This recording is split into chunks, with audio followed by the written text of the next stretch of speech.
पहले डॉक्टर अस्पताल खोलते थे और कंपाउंडर रखते थे।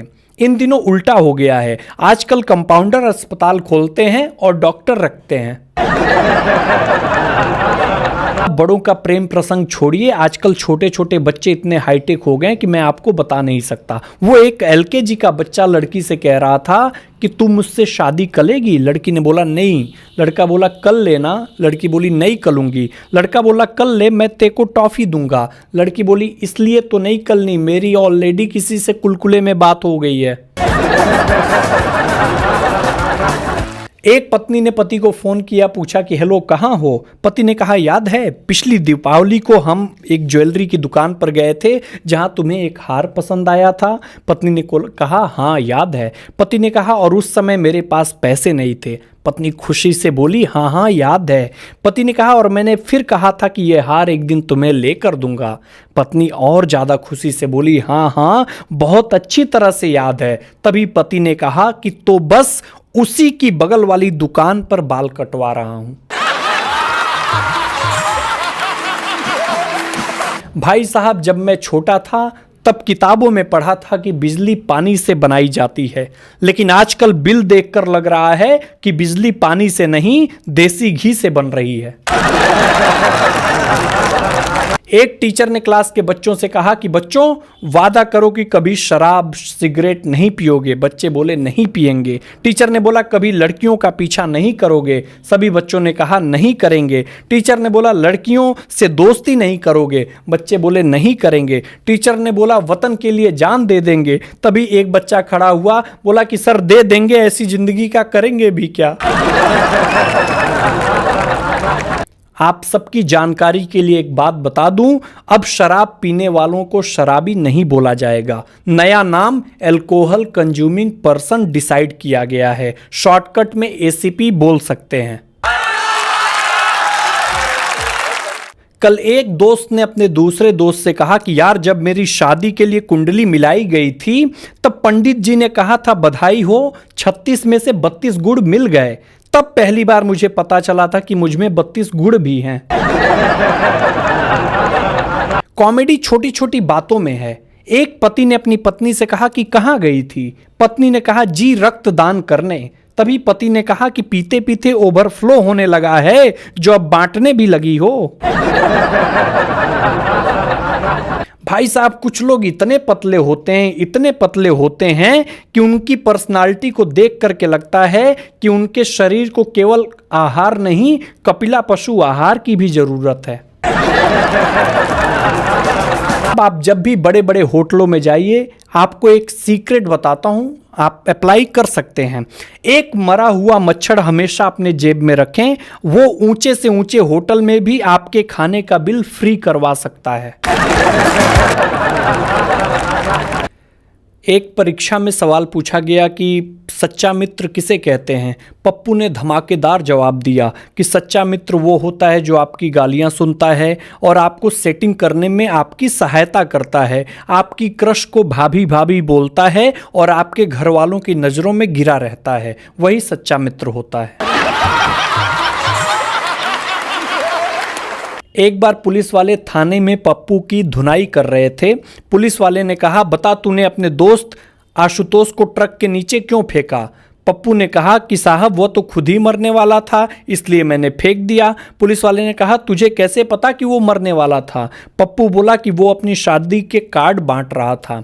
पुलिस वाले ने कहा छोड़ दो इसे, ये बेकसूर है। वो पिछले दिनों नई शादी के बाद पत्नी के हाथ का खाना पति ने पहली बार खाया। मिर्च अधिक तेज थी, फिर भी वो बात बिगाड़ना नहीं चाह रहा था। पत्नी ने कहा कि खाना कैसा है? पति बोला खाना बहुत अच्छा बना है। पत्नी बोली लेकिन आप रो क्यों रहे हैं? पति ने कहा खुशी के कारण। पत्नी ने कहा और दूं? पति ने बोला नहीं, मैं ज़्यादा खुशी बर्दाश्त नहीं कर पाऊंगा। एक दामाद ससुराल गया और 14 दिनों से ससुराल में था। सास ने कहा दामाद जी वापस कब जा रहे हैं? दामाद ने कहा क्यों? सास ने बोला बहुत दिन हो गए इसलिए पूछ रही हूँ। दामाद ने कहा कि आपकी बेटी 6-6 महीने हमारे यहाँ रहती है, सो? सास ने कहा कि वो तो वहाँ ब्याही गई है। दामाद ने कहा कि क्या मैं अपहरण करके लाया गया हूँ? एक आदमी ने दूसरे आदमी से पूछा कि बारिश होने से पहले बादल गरजते क्यों हैं? दूसरा आदमी कहा कि बारिश से पहले बादल इसलिए गरजते हैं कि अगर घर में बेसन, प्याज, मिर्ची ना हो तो जाकर ले आएं।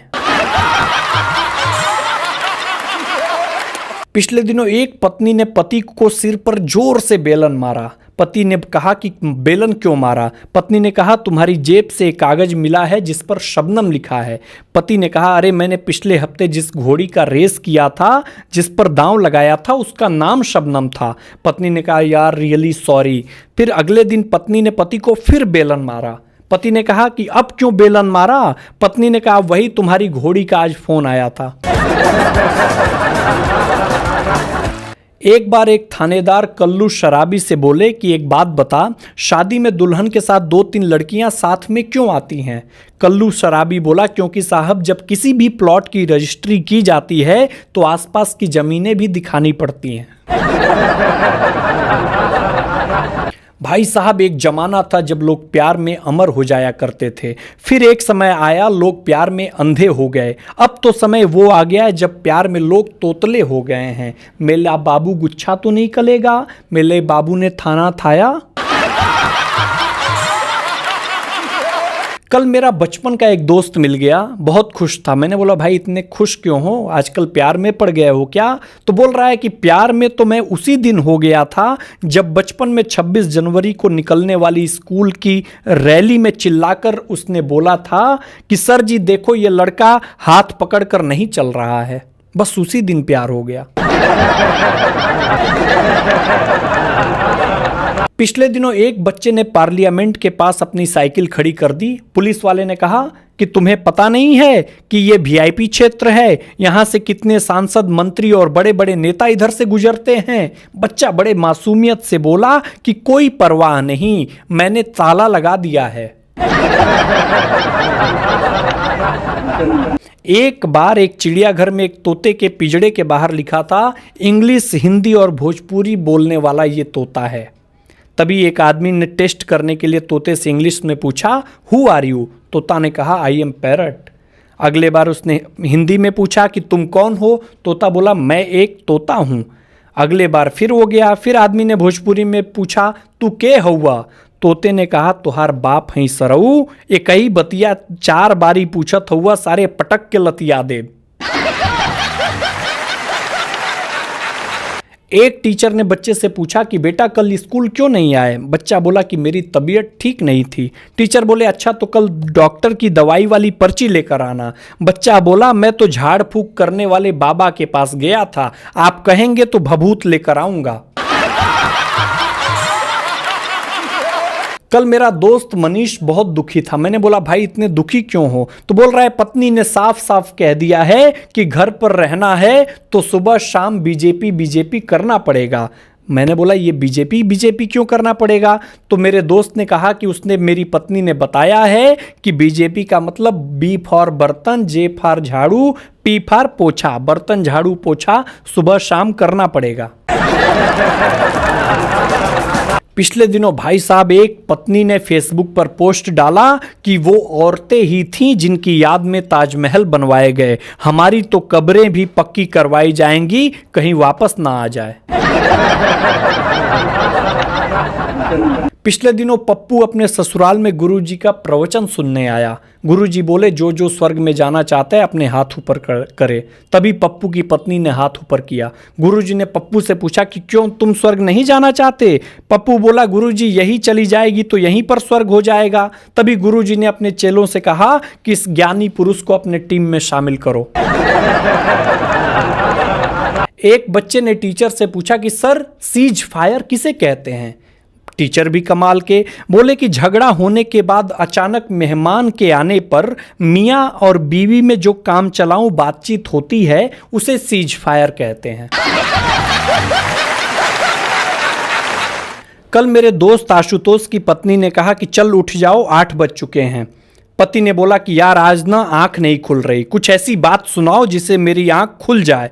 तभी आशुतोष की पत्नी ने कहा कि जिससे आप रात भर चैटिंग कर रहे थे ना, वो मेरी फेक आईडी थी।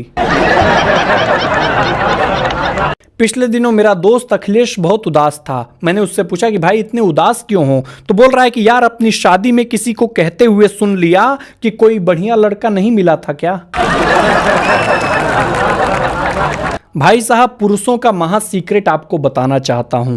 पुरुष भले ही 2 रुपए के शैंपू को जब भी खोलेंगे तो आधा ही इस्तेमाल करेंगे और आधा कल लगाऊंगा ये सोचकर छोड़ देंगे। लेकिन इतिहास गवाह है कि जब भी 400 रुपए का क्वार्टर खोलते हैं, आधा कल के लिए कभी नहीं छोड़ते।